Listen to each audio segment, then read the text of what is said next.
श्री शिवाय नमस्तुभयम। दोस्तों, जैसा कि आप सभी लोग जानते हैं कि 9 जनवरी 2026 यानी शुक्रवार को पड़ रही है माघ महीने की कृष्ण पक्ष सप्तमी तिथि। और दोस्तों, ये वह तिथि है जो माघ महीने में पड़ने वाली सबसे बड़ी तिथि है, क्योंकि ये शुक्रवार के दिन पड़ रही है। और हमारे हिंदू धर्म में इसका बहुत ही बड़ा और विशेष महत्व होता है। पूज्य गुरु जी ने कहा है कि अगर कभी भी मौका लग जाए और माघ महीने की सप्तमी तिथि शुक्रवार को पड़ जाए तो आप लोगों को सिर्फ और सिर्फ एक चुटकी काले तिल वाला उपाय तो अवश्य ही करना चाहिए, क्योंकि इन दोनों तिथियों का संयोग बहुत ही कम आता है।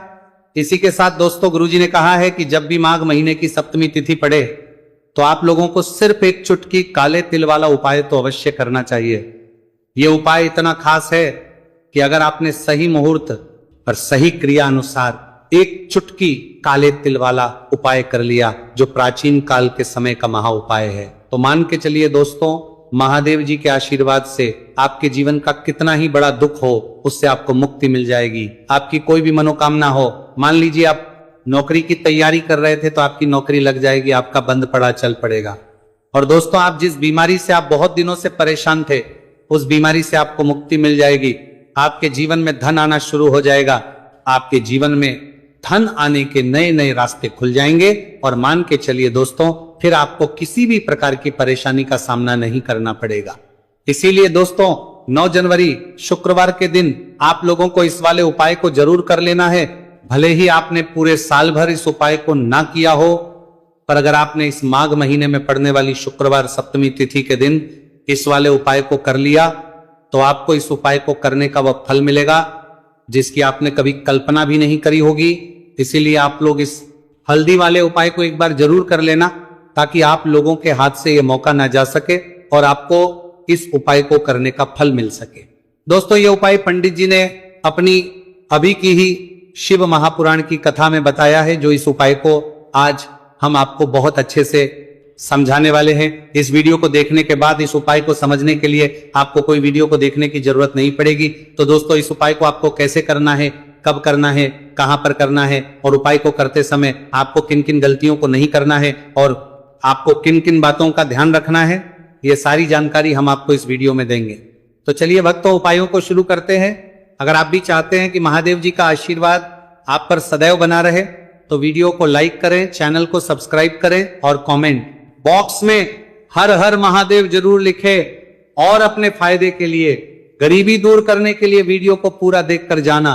यदि आज आपने वीडियो को बीच बीच में से देखा, काट काट कर देखा, तो जीवन में आपको कभी सफलता हासिल भी नहीं होगी। देखिए दोस्तों, ये 9 जनवरी शुक्रवार का दिन या इतना खास होता है, इतना महत्वपूर्ण होता है। देखा गया है कभी कभी बड़े बड़े पूजा पाठ अनुष्ठान से जो मनोकामना पूर्ण नहीं होते, वो 9 जनवरी शुक्रवार सप्तमी तिथि के दिन एक छोटे से उपाय करने से ही आपकी मनोकामना पूर्ण हो जाती है। अब हम समझते हैं इस वाले उपाय को हमें करना किस है, इस एक चुटकी काले तिल वाले उपाय को हमें माघ महीने के शुक्रवार के दिन करना किस समय है। तो देखिए, इस उपाय को करने का जो समय है वो सुबह का समय है और शाम का समय भी है। अब देखिए, यहां पर हम मुख्य रूप से सुबह का समय नहीं बोलेंगे, क्योंकि 9 जनवरी शुक्रवार सप्तमी तिथि का दिन है और इस दिन प्रदोष काल के समय का बहुत महत्व होता है। बाकी अगर सुबह के समय भी करेंगे तो भी अच्छा होगा, उसमें कोई भी दिक्कत वाली बात नहीं है। तो चलिए जानते विशेष उपाय के बारे में। लेकिन उससे पहले एक प्रार्थना, अगर आप इस चैनल पर नए हैं तो आप इस वीडियो को लाइक करें, चैनल को सब्सक्राइब करें और कमेंट बॉक्स में आप अपनी राशि या अपना नाम जरूर डाल दें, क्योंकि हम राशि से जुड़ा भाग्य भी बताते हैं और भाग्य में चल रही परेशानियों को दूर करने के लिए वो आसान से आसान उपाय भी बताते हैं। तो चलिए अब हम अपने सबसे पहले उपाय की बात कर लेते हैं। तो चलिए बात करते हैं हमारे पहले उपाय की। देखिए, उपाय के लिए आपको 2 दीपक लेने होंगे। दोनों ही दीपक आप मिट्टी के भी ले सकते हैं और दोनों ही दीपक आप शुद्ध आटा मढ़कर उनके भी तैयार कर सकते हैं। अब दोस्तों, दोनों ही दीपक के अंदर आपको शुद्ध घी का प्रयोग करना होगा और एक दीपक के अंदर आपको गोल रुई की बाती का प्रयोग करना होगा और एक दीपक के अंदर आपको लंबी बाती का प्रयोग करना होगा। लंबी बाती वाले दीपक के अंदर आप मौली वाला जो धागा आता है कलावा का, उसकी बाती का प्रयोग भी आप लंबी बाती वाले दीपक के अंदर कर सकते हैं। 2 दीपक वाला यह चमत्कारी उपाय केवल शुक्रवार सप्तमी तिथि की रात्रि में ही किया जाता है, इसीलिए आपको इस उपाय को बहुत ही ध्यान से समझना। इसी के साथ में आपको एक चुटकी काले तिल के दाने लेना है और इसी के साथ में आपको मात्र एक चुटकी हल्दी भी लेनी होगी। अब दोस्तों, ये सभी सामग्री लेकर के आपको रात्रि के समय पहुंच जाना है अपने घर में। जहां कहीं भी तुलसी जी का पौधा, तुलसी माता का निवास स्थान है, वहां पर देखिए दोस्तों, सबसे पहले तो आपके पास जो एक गोल बाती का दीपक है, उसे आपको तुलसी जी के वहां पर प्रज्वलित करना है। दीपक को प्रज्वलित करते समय आपको ओम नमो भगवते वासुदेवाय इस मंत्र का 11 बार जाप कर लेना है। अब देखिए दोस्तों, आप जो एक चुटकी काले तिल के दाने लेकर के आए हैं, उन्हें आपको अपने सीधे हाथ में रखना है, और जो आपने गोलबाती वाला दीपक प्रज्वलित किया है माता तुलसी जी के वहां पर, उसके ऊपर से आपको इन एक चुटकी काले तिल को घड़ी की दिशा में घुमाना है। आपको अपना नाम और अपनी गोत्र को बोल देना है, और फिर आपको इन काले तिल को उस जलते हुए दीपक के अंदर डाल देने हैं। देखिए, काले तिल भगवान विष्णु के पसीने से उत्पन्न हुए हैं, और जब भी हम ये दीपक की रात्रि में प्रज्वलित करते हैं तो इससे हमें हमारे कर्ज में राहत मिलती है, हमारे जीवन में धन प्राप्ति के नए नए मार्ग खुलते हैं। हमारा अगर कोई भी कार्य रुका हुआ है तो वह भी परिपूर्ण होता है। देखिए, गोलबाती का जो दीपक है, विशेषकर हम माता तुलसी के वहां पर भगवान विष्णु और माता लक्ष्मी के निमित्त प्रज्वलित कर रहे, इस प्रकार से आपको यह दीपक प्रज्वलित कर देना है। अब जो आपके पास लंबी बाती का दीपक है, एक चुटकी हल्दी है, तो इससे आपको लेकर के पहुंचना है अपने घर के मंदिर में। आपके घर के मंदिर में माता लक्ष्मी की जो दीप प्रतिमा की मूर्ति है, उनके सामने सबसे पहले तो आपको ये लंबी बाती का दीपक रखना है, फिर आपको दीपक को प्रज्वलित कर देना है। दीपक को प्रज्वलित करते समय आपको ओम महालक्ष्मी नमः इस मंत्र का जाप करते रहना है। अब दोस्तों, आपके पास जो एक चुटकी हल्दी है, उसे आपको सीधे हाथ में रखना है, और इस एक चुटकी हल्दी को आपको उस दीपक के ऊपर से 11 बार घड़ी की दिशा में घुमाना है, और आपको महालक्ष्मी मंत्र का जाप करते रहना है, और इस एक चुटकी हल्दी को आपको उसे दीपक के अंदर डाल देना है। देखिए, एक चुटकी हल्दी वाला जो दीपक है, आपके जीवन से दुर्भाग्य को समाप्त करता है, माता लक्ष्मी की आपको कृपा प्राप्त करवाएगा, धन प्राप्ति के आपके जीवन में नए नए मार्ग बनाएगा। देखो, अगला उपाय है, वो भी बहुत ज्यादा खास है। तीनों उपाय को आप जरूर सुनना, क्योंकि जो आपको अच्छा लगे वो उपाय आप कर सकते हैं। देखिए, इस उपाय के लिए आपको 2 हरी इलायची लेनी होगी। हरी इलायची आपको साबुत लेनी है, खंडित नहीं होनी चाहिए। और इसी के साथ में आपको मात्र थोड़ा शहद लेना है। शहद आपको मात्र आधा चम्मच या फिर उससे भी कम ले लेना है, और इसी के साथ में आपको एक दीपक ले लेना है। दीपक चाहे तो मिट्टी का भी ले सकते हैं, और आप चाहे तो शुद्ध आटा मढ़कर उसका दीपक भी आप तैयार कर सकते हैं। इस दीपक के अंदर आपको मौली का जो धागा आता है कलावा का, उसकी बाती का प्रयोग करना होगा, यानी कि इस दीपक के अंदर आपको लाल रंग की बाती का प्रयोग करना होगा, और इस दीपक के अंदर आपको शुद्ध घी का प्रयोग करना होगा। अब ये सारी सामग्री लेकर के आपको अपने घर में जो भी मंदिर है वहां पर पहुंच जाना है, और आपको माता लक्ष्मी के किसी भी स्वरूप के सामने बैठ जाना। अगर माता लक्ष्मी की फोटो है, माता लक्ष्मी की प्रतिमा है, तो उनके सामने आपको बैठ जाना है। अगर माता पार्वती की प्रतिमा है तो उनके सामने आपको बैठ जाना है, यानी कि किसी भी माता के स्वरूप के सामने आपको बैठ जाना है। अब देखिए, सबसे पहले तो आपको माता रानी के सामने थोड़ी सी चावल की ढेरी बना देनी है, यानी कि थोड़े से अक्षत के दाने आपको माता रानी के सामने रखना है। उसके बाद आप जो एक दीपक लेकर के गए हैं, उस दीपक को आपको उन्हीं चावल के दानों के ऊपर रख देना है, और फिर इस दीपक को आपको माता के सामने प्रज्वलित कर देना है। देखिए, इस दीपक को प्रज्वलित करते समय आपको ओम महालक्ष्मी नमः इस मंत्र का लगातार जाप करते रहना है। दीपक को प्रज्वलित करने के बाद आप जो 2 हरी इलायची लेकर के गए हैं, उसमें से एक हरी इलायची को तो आपको उसी दीपक के अंदर डाल देनी है, और वहीं पर आपको कम से कम 21 बार ओम महालक्ष्मी नमः इस मंत्र का जाप कर लेना है। अब आपके पास जो शहद है और एक हरी इलायची है, उसे सीधे आपको लेकर के पहुंच जाना है भगवान शिव के मंदिर में। पूज्य गुरु जी ने बताया है कि यह उपाय आपको सिर्फ और सिर्फ शाम के समय ही करना होगा। शाम को जब भी सूर्यास्त का समय होता है तो उस समय आपको यह उपाय करना है। लेकिन सबसे पहले तो आपके पास जो एक हरी इलायची है, उसे आपको उस शहद के अंदर अच्छे से डुबो देना है, यानी कि शहद का लेपन उसे हरी इलायची के ऊपर चारों तरफ आपको कर देना है। अब ये जो शहद से युक्त हरी इलायची है, इससे आपको भगवान शिव शिवलिंग पर अर्पित कर देनी है, और आपको वो श्री शिवाय नमस्तुभयम इस मंत्र का लगातार जाप करते रहना है। फिर इसके बाद आपको एक लौटा जल भी अपने साथ लेकर के जाना है। तो ये एक लौटा जल भी आपको धीरे धीरे शिवलिंग पर समर्पित कर देना है। और आपको श्री शिवाय नमस्तु भयम इस मंत्र का जाप करते रहना है। फिर इसके बाद आपको अपने घर आ जाना है। इस प्रकार से आपको ये उपाय कर लेना है। तो चलिए दोस्तों, जान लेते हैं गुरुजी द्वारा बताए दूसरे उपाय के बारे में। देखिए, इस उपाय के लिए आपको लेना है 11 चावल के दाने।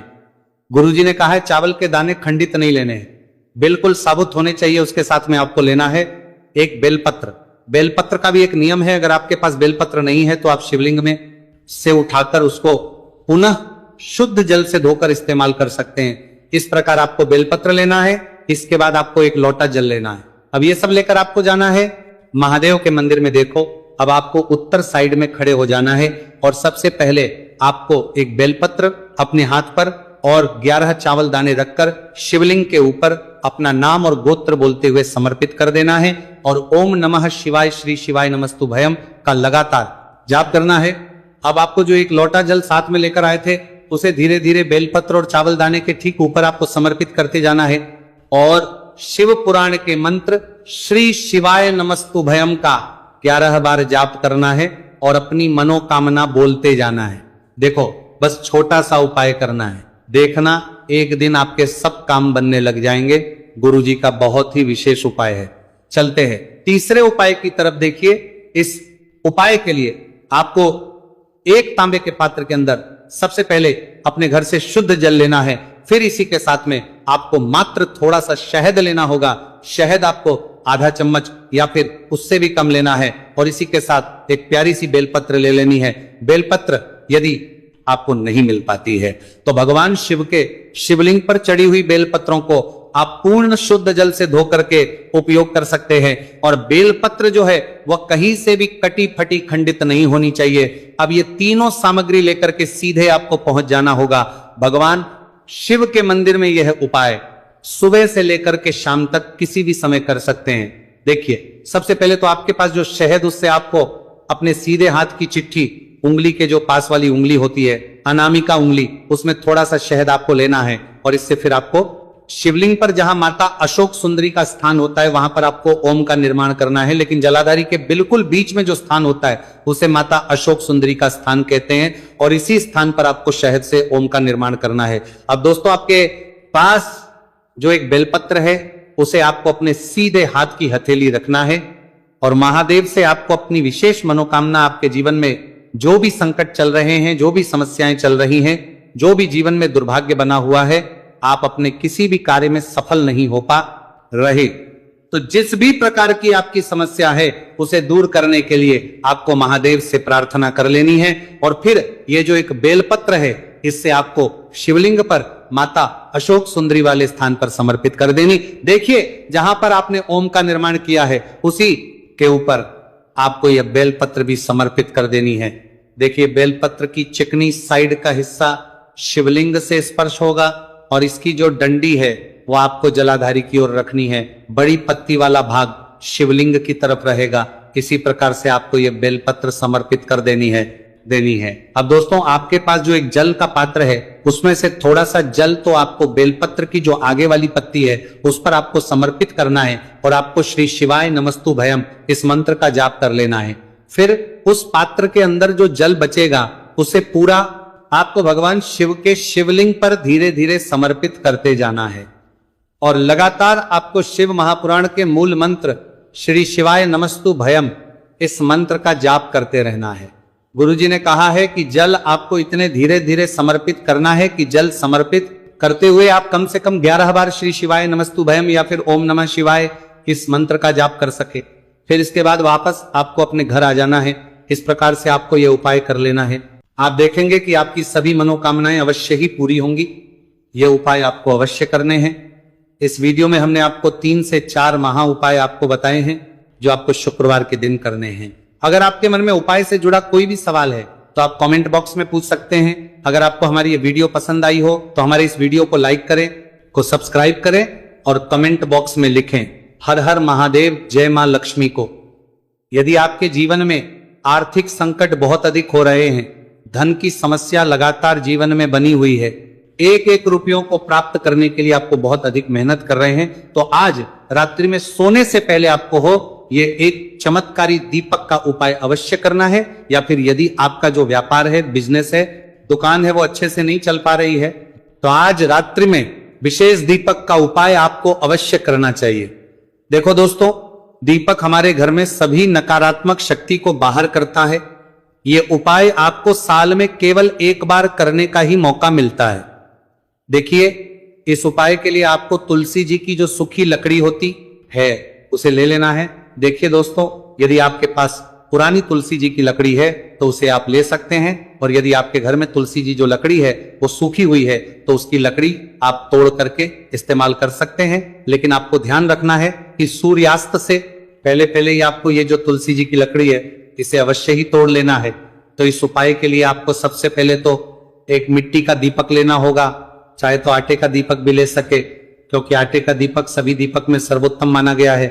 इस दीपक के अंदर आपको शुद्ध घी का प्रयोग करना होगा, और इससे दीपक के अंदर अपने जो तुलसी जी की लकड़ी ली है उसे भी रख देना है। लेकिन ये जो तुलसी जी की लकड़ी है इसमें आपको चारों तरफ अच्छे से घी लगा लेना है। देखिए, गुरुजी ने बताया है कि जो तुलसी जी की लकड़ी है यदि आप उपाय करते हैं और बहुत ही शीघ्रता से जल जाती है, तो इसके लिए आपको एक कार्य करना है। आपको थोड़ी सी रुई ले लेनी है, और उस रुई को आपने जो तुलसी जी की लकड़ी ली है उस पर अच्छे से चारों तरफ लपेट देनी है। तुलसी जी की लकड़ी के ऊपर रुई लपेटने के बाद इसे आपको पूरा घी के अंदर डुबो लेना है। अब इसे आपको बाती के रूप में प्रयोग करना है। अब दोस्तों, इस दीपक को आपको प्रज्वलित यहां करना है, तो इस दीपक को आपको या तो भगवान विष्णु के सामने प्रज्वलित करना होगा, या फिर आपको भगवान श्री रामा के सामने प्रज्वलित करना होगा, या फिर भगवान कृष्णा के सामने, यानी कि भगवान विष्णु के जो भी अवतार है उनके सामने आप ये दीपक प्रज्वलित कर सकते हैं, या फिर आप इससे दीपक को माता तुलसी जी के सामने भी प्रज्वलित कर सकते हैं। पूज्य गुरु जी ने बताया है कि जो भी व्यक्ति इस प्रकार से तुलसी जी की डंडी से दीप दान कर देता है उसके जीवन में कभी भी धन की समस्या नहीं होती है। इसीलिए आपको ये पूरे साल में केवल एक बार ही मौका मिलता है। इस उपाय को करके देखना, आपकी सभी इच्छाएं जरूर पूर्ण होंगी। ये जो उपाय है रात्रि में सोने से पहले करना।